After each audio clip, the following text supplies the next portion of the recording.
everyone, my name is Molly Furman with Austin Underground out South by Southwest, and today I am with... Hey, I'm Steph Stewart. Mario Arnaz. How are you guys? Doing great. Yeah, thanks for having us here. Yeah, of course. First of all, welcome to South by Southwest. How's it going? So far, it's been amazing. Yeah. We haven't played any shows yet. We've just been taking it easy and enjoying the city. So. Yeah, you perform a little bit later, right? Right. So you're excited? You got anything crazy planned, or is that all secret?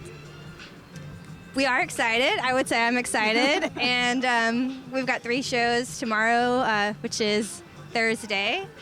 Friday, we've got a show. Saturday, we've got a show. So those are plans. And then otherwise, there's so many bands that we want to see and that we don't know about that we hope to discover. Yeah, for sure. I think that's my favorite part about South by is discovering, just walking around being like, oh, that sounds cool, let me go in and stuff like that. Are you excited for anyone in particular, or are you just going with the flow?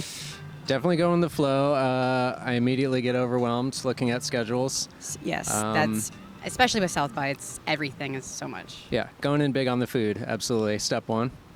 Well, that's crazy. A perfect segue, because I was actually going to ask you. It sounded like you had a big Texas breakfast with actual Texas-shaped waffles. It's true. I wanted to know the story. I wanted to know how you got that. How did they taste? How was your Texas breakfast? I'm going to turn it over to you because you were part of the chef team for that. So. That's right. We didn't go somewhere for these waffles. No. Our fabulous hosts, they have a blender, and we tossed in some rolled oats, some eggs, some bananas, and that's all you need. Boom. You shred that up into a blender, and they have a Texas waffle iron. Did it taste better in the shape? Was it everything bigger in Texas? Was it enough food, or did it taste good that way? Absolutely. If it was any other shape, it would not have tasted the same. All right. Well, yeehaw. I love it. Did you enjoy the breakfast as well? Does it feel like it's going to energize you? Yes, absolutely. Such a treat. And yeah, they were made by real Texans. So, I mean, it doesn't get any better than that. I love it. And you guys are releasing some music videos. You just released 2 different ones. And the thing that I've noticed about them, one, they're super cool, but also they kind of have that DIY kind of sense to them, very art house, the tangible props, the tangible backgrounds. The drum kit is made out of a bunch of just junkyard stuff. It was super cool. I love the idea for them. I was just curious where you guys get your inspirations for your music videos. I love the look of them. Well, thank you so much. We had a lot of fun with both of those. I can speak to the first one, which was done partially in a local junkyard near Chapel Hill where we live. And that was largely in part to working with Zach Strum, who was the director, and just also had helped us find the vision, which was I'm kind of soaking wet the whole time because I'm under this rain cloud that no one can see, dealing with shit that no one can see, having a really tough time, represented through that visual of just being drenched. And then we went to the junkyard to do part of it, which was really fun. And we had a friend who's an artist who has these amazing clouds that we used in the installation. And I think overall the inspo for that one was 90s country music videos. 100%. I just love them. Reba McEntire. Those classic backgrounds ever. Of the clouds. Yeah, there's a storyline going on, and then Mario here filmed the second one, which was just the concept of building a flint and steel fire, and then sitting around it, and This is true. I really loved for the one where you guys were just walking around making the fire, enjoying the fire. The overlays were really, really interesting and cool. Was that something that you guys had a vision for that, or is just let's play around and kind of just play with different media? Yeah, I mean, the slow dissolves. Yeah. I mean, a lot of that, I don't know. I'm a big fan of different filmmakers, and you see it in a lot of older films. Sometimes someone's doing it in a modern context and it really jumps out at you. Yeah. But just those slow dissolves between things, that's They're always gorgeous. very intoxicating, and just different wide shots of nature.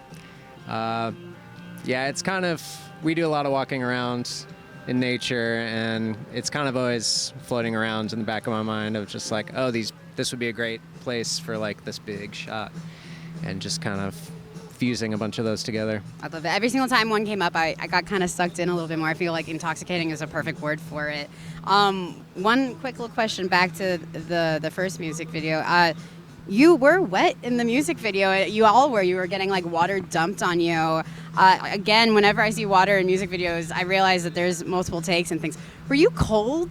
Yes. Because that feels like that'd be really cold. Well, yeah, it was February in North Carolina also. And yeah, well, here was my little secret. Okay, so a lot of times what I would do is I had like these jugs I'd fill up with scalding hot water in the house before we left. Wow. And then I'd take them to the sites where we were filming. Okay. So they were like perfect temp by then.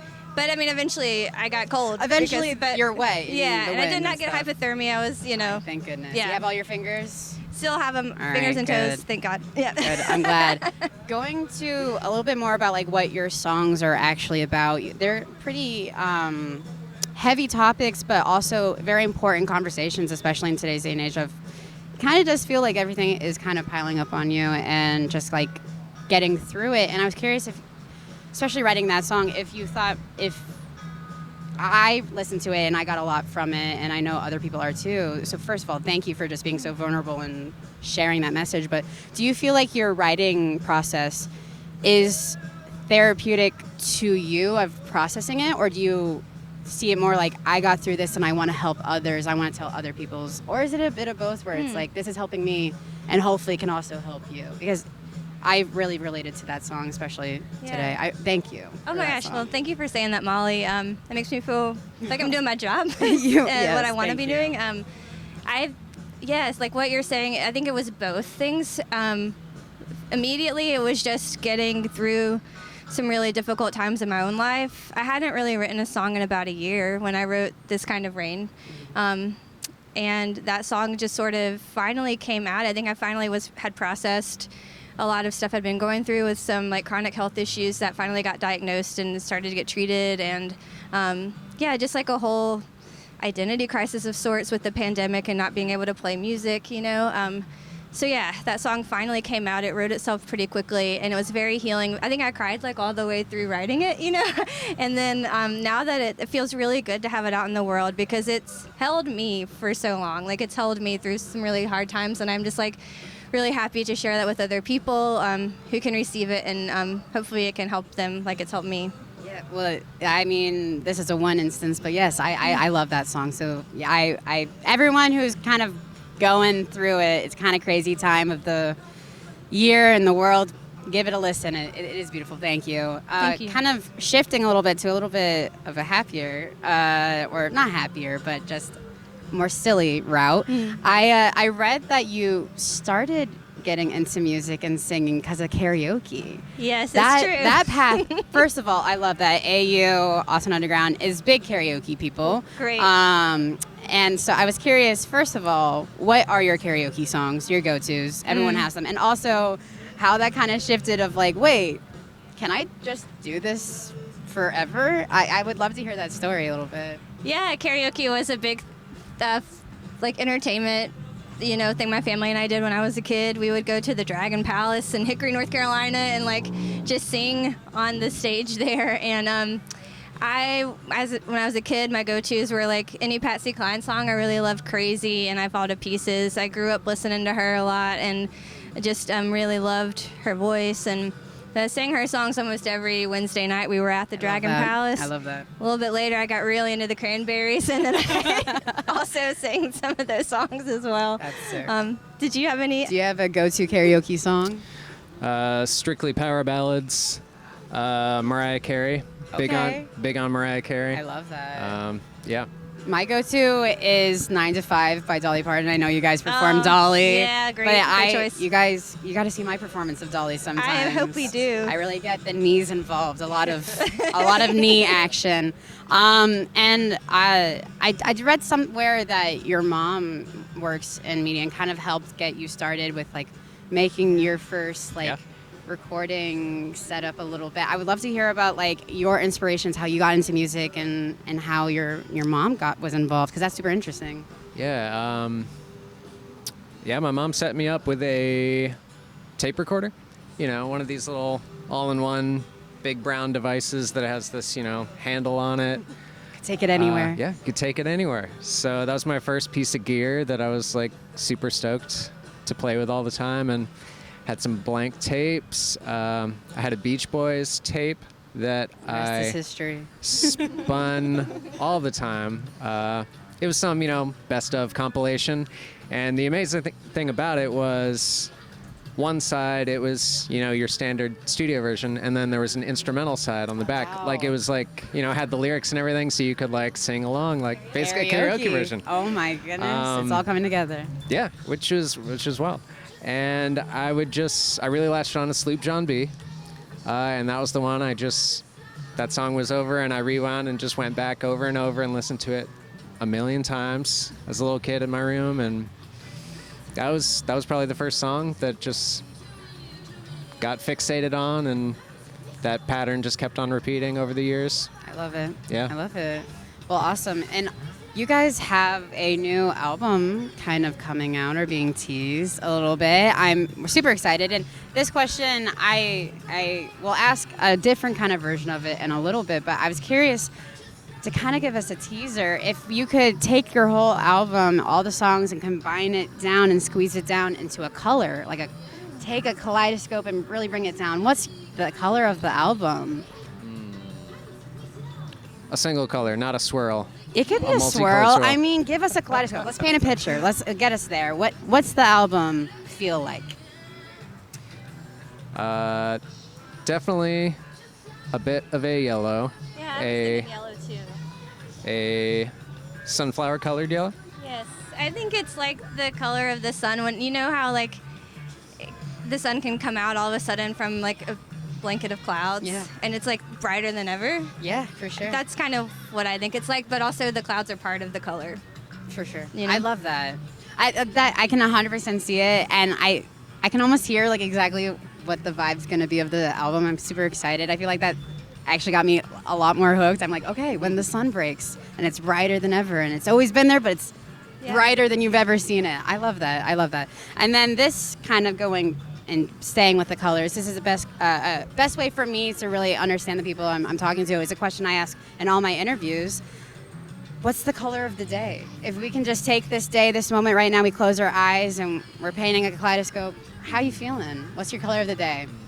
Personally, to me, it's a very light blue. I've been feeling it yesterday. I've been feeling it today. South by Southwest is kind of giving me a light blue.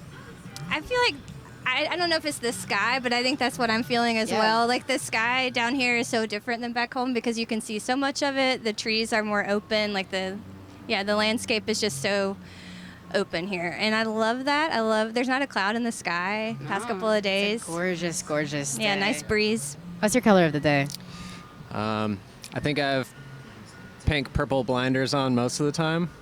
And that's, default. That's your favorite color always. Is it a standard kind of day, or do you have any other colors peeking through? I mean, I'm getting hit in the face with this red table too, and I'm big on red. I love it. We got good. red cups. We got a red table. Yeah. I love it. Some All right. warm ones. Hey, some red and some light blue. Great Sounds combo. like great combo. I love it. Awesome. And then this is our last question for you guys. We are kind of asking everyone this. We're making a soundtrack for South by Southwest. What song were you listening to most recently, or what song is like stuck in your head? Right now, Sunday Morning's playing, and I think that's definitely how I'm feeling, that light blue Sunday morning. Yeah. That's mine, but what songs have you listened to recently? What do you got? We've been getting a lot of podcasts recently. A podcast drop. We love podcasts. I'm trying to think. Sort of I'm on a clean slate right now. Nothing we can hear you. I'm on a clean slate right now. I haven't been. I've kind of been swimming in outer space recently. That's sort okay. of just in We'll put 30 seconds of white noise in there just to cleanse the mind a little bit. One thing we've been really enjoying, like on the drive down, because we can listen to a lot of music on a 20-hour drive.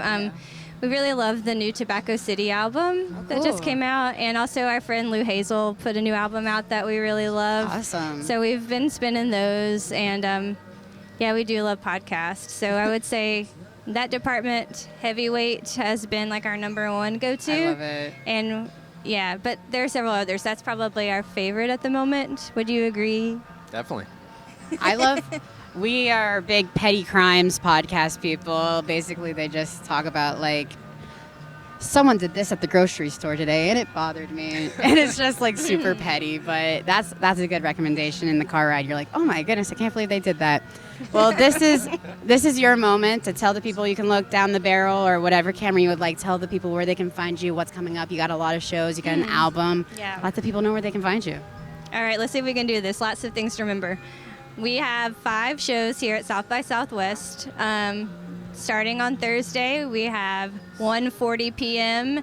It's at Tweedy's, and then we're playing at 5 o'clock at the Hilton, and I think there's just one Hilton, I don't know. And then at midnight, we're playing at the Continental Club. Then on Friday at 9:30, we're playing our official showcase with our label Sleepy Cat Records, and that's going to be at Stephen F's Bar. And then on Saturday, we have a non-South by event that's going to be really fun called The Long Time. It's like a baseball game, block party extravaganza. That's awesome. That's also very impressive. You did all of that by memory. Thank you. Good job. And then we have a new album. I'll let you tell them about that. New album coming out April 25th, 2025, this year. I love it. All right. Make sure to check them out at all of their socials. Make sure to check us out at austinunderground.org and all of our socials. And we'll see you guys next time. Cheers. Yeah, sounds great. Cheers. Cheers. Happy South by.